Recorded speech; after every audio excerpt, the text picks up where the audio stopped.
BJP leader Vijay Pandit, who was shot last night, was laid to rest today. Even as 4 persons have been arrested, Vijay's family members have blamed the Samajwadi Party for his death. Here's a report. Last night, BJP leader Vijay Pandit was shot dead by unidentified people who came on their motorcycles. Today, the ADG of Law and Order, Devendra Chauhan, explained how it all happened. तो विजय पंडित साहब जो है अपना business अपना बंद करके, दुकान उनकी है, उनके पास में किराना की शॉप है, वो बंद करके अपने घर अपने 4-5 दोस्तों के साथ आ रहे थे। जूस की दुकान है जीटी रोड पे, वहां पर वो पहुंचे थे तो जीटी रोड के अपोजिट लेन से, अपोजिट साइड से, वहां से एक लेन है, वहां से 2 व्यक्ति आए और उन 2 व्यक्तियों ने, क्योंकि ये पीछे थे, इनकी पीठ उनकी तरफ थी, तो पीछे के पास उनके आए और हथियार उनके नजदीक सटा के उनके ऊपर गोली चला दी। उसमें करीब 6 गोलियां उनको लगी हैं। Immediately after the incident, his family members took him to a nearby hospital in Ghaziabad, where he was declared brought dead. The Greater Noida police today arrested 4 persons in this connection and interrogated them. Who killed Vijay Pandit? Even as investigation is underway, Pandit's family members blame the UP government and the state police for his murder. Anil Dujana की एक धमकी आई थी चुनाव से 2 दिन पहले। ये दादरी की पुलिस की गुजरों से मिली है और मुझे तो उन तीनों की लाश देखनी है बस, और कुछ नहीं चाहिए तो किसी से भी। इसके लिए पुलिस प्रशासन को और उत्तर प्रदेश सरकार, क्योंकि उनके ही ढुलमुल रवैये की वजह से ही ये हादसा हुआ है। क्योंकि चुनाव पीरियड का दौर चल रहा था, उसमें क्या नाम है, गुंडा एलिमेंट की धमकियां मिल रही थी भाई को। उन्होंने लिखित में भी और मौखिक में थाने में बराबर इतला उन्हें जानकारी दी, उन्होंने उस पर कोई भी कार्रवाई नहीं करी। As Pandit's body was being taken for cremation, hundreds of BJP workers and supporters took to the streets and protested against the lawlessness in UP.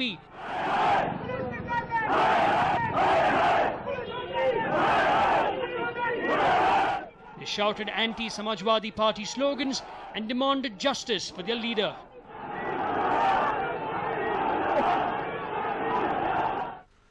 Even last night, immediately after the incident, violent protests broke out at Dadri as protesters pelted stones at vehicles. The situation became worse after protesters burnt down vehicles and the police had to fire in the air to control the protesters.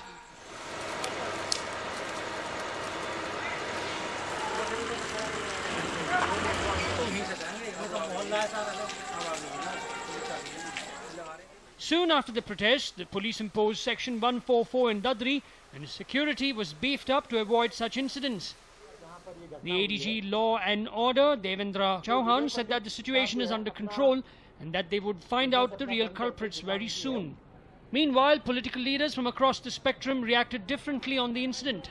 बहुत ही दुख का विषय है, दुख का विषय है जिस तरीके से महिलाओं के प्रति हिंसा बढ़ रही है, और साथ ही दुख का विषय है जिस प्रकार से जो एक राज्य की सरकार को, शासन को लोगों के साथ खड़े होना चाहिए, उनकी पीड़ा का ज्ञान ना होना या उनकी पीड़ा के प्रति संजीदगी नहीं रखना, ऐसी सरकार नहीं चल सकती और लोगों के मन में जो अविश्वास की भावना पैदा हो रही है, उससे देश का और राज्य का ही नुकसान हो रहा है। उत्तर प्रदेश में सरकार नाम की कोई चीज दिख नहीं रही है।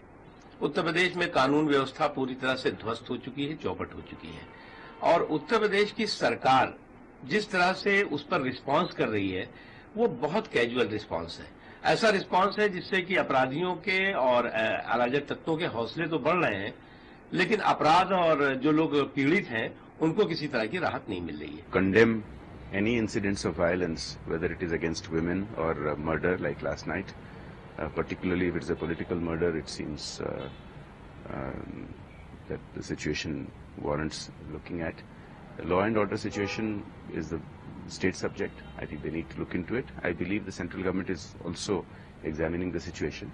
The UP government has been facing criticism over the recent rape case in Badaun and for the improper comments made against women. Now this incident also brings more shame for the Samajwadi Party. Will the UP government be able to curb such heinous crimes and make the state a safer place for its citizens? A News9 report. And well, after the large-scale transfer of police officials across the state, the CM has yet again taken the decision to appoint a former top cop to a cabinet-ranking position. This time too, he has managed to rub his cabinet ministers the wrong way. Well, it seems the Chief Minister's tendencies to grant favours to those close to him have landed him in trouble once again. This time it is over the appointment of a senior IPS officer and close friend Kempaiah to the post of Security Advisor to Karnataka government, a post equivalent to the rank of a cabinet minister. Yes, although not official yet, the Chief Minister is likely to announce his decision in the next couple of days. Kempaiah was the man who, among many other accomplishments, is credited for hunting down Sivarasan, the prime accused in the Rajiv Gandhi assassination case. Towards the later stages of his career, he is also hailed as a Renaissance man for having restored dilapidated police buildings without sacrificing its heritage. But sources claim the decision has not gone down too well with a few members of the cabinet, D.K. Shivkumar and T.B. Jayachandra to name a few.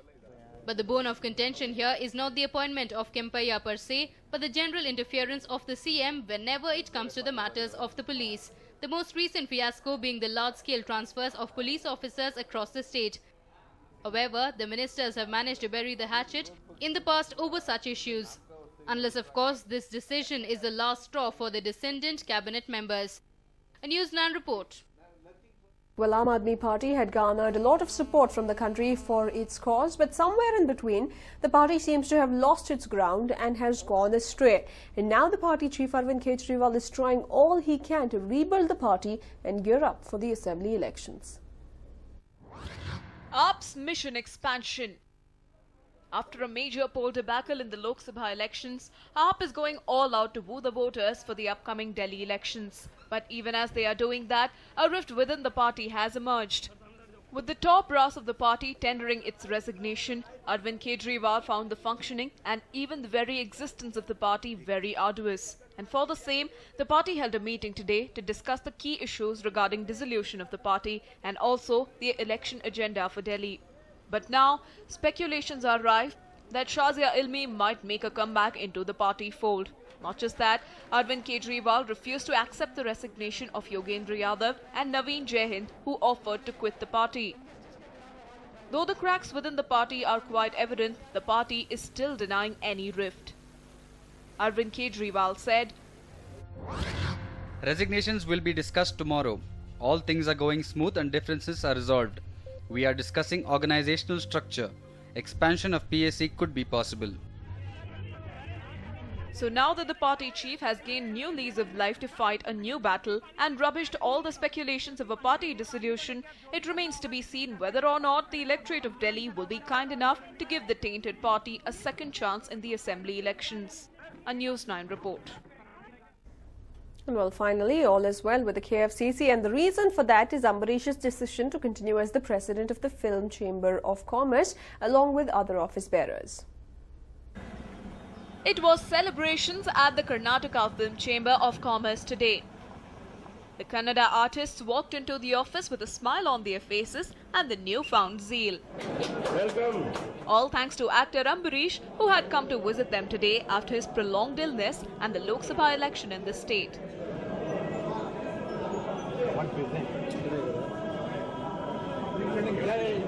Well, if this was one of the reasons for the Kannada actors' happiness, there was another reason why their happiness knew no bounds.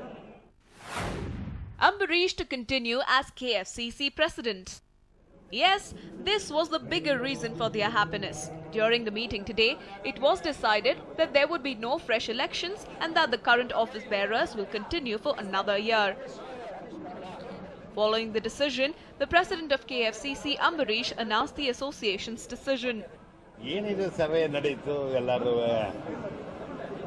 ಒಮ್ಮತದಿಂದ ಅಧ್ಯಕ್ಷರ ಬಿಡಿ ಆಡಳಿತ ಮಂಡಳಿನೇ ಇದೇ continue ಮಾಡಿ ಒಳ್ಳೆ ಕೆಲಸ ಕಾರ್ಯಗಳು ಮಾಡಿದ್ದಾರೆ ನಮ್ಮ ಸಂಘನ ಒಳ್ಳೆ ರೀತಿಯಲ್ಲಿ ಕಟ್ತಾ ಇದ್ದಾರೆ ಇದೇ ರೀತಿ ನಡೆಸ್ಕೊಂಡು ಹೋಗಲಿ ಅಂತ ಒಮ್ಮತವಾಗಿ ಎಲ್ಲ ಕಲಾವಿದರನ್ನು ಆಶೀರ್ವಾದ ಮಾಡಿದ್ದಾರೆ ಅದೇ ರೀತಿ ನಾವು ಕೂಡ ನಮ್ಮ ಆಡಳಿತ ಮಂಡಳಿ ಕೂಡ ಹಂಗೆ ನಡೆಯುತ್ತೆ ನಾನು ಅಧ್ಯಕ್ಷನಾಗಿ ಮುಂದುವರಿತೀನಿ Meanwhile, senior actor Doddanna, who is also the secretary of Kannada Film Artists Association, presented the report on the contributions they have collected from 2008 to 2013 for various causes, the amount spent on the building and other expenditure.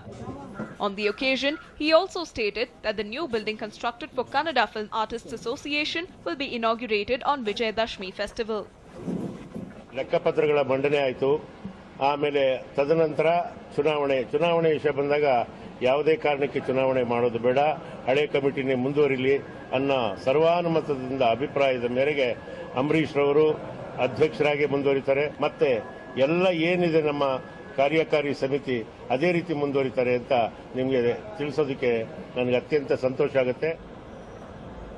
Most of the actors including Darshan, Prem, Ganesh, Tara, Sudharani were present for the meeting today. But Shivraj Kumar, who was engaged with personal work, and his brother Puneet didn't make it for the meeting. Well, after all the ugly scenes, curtains have been drawn with Ambarish continuing as the president of KFCC. But knowing KFCC, one wonders for how long the peace will reign. Akasmita for News9, Bengaluru. And all superstar Rajinikanth today met DMK chief Karunanidhi, triggering massive speculations about the meet. Here's what happened. Rajinikanth might never have entered politics, but his connections to politicians have always created curiosity. A lazy Sunday turned frantic for the people staying around Karunanidhi's house. Well, the reason was superstar Rajinikanth's surprise visit to DMK patriarch Karunanidhi. Rajinikanth, who has triggered intense speculation after his meeting with Modi during the Lok Sabha campaign, today met Karunanidhi. While many speculations were doing the rounds, Rajinikanth decided to downplay the matter by stating that he had merely come to wish the DMK patriarch for his birthday as he was not in town on June 3rd. இல்லை இந்த பிறந்த நாளுக்கு வந்து ஹைதராபாத்தில் இருந்தேன், அன்றைக்கி ஃபோனில் பேசினேன்.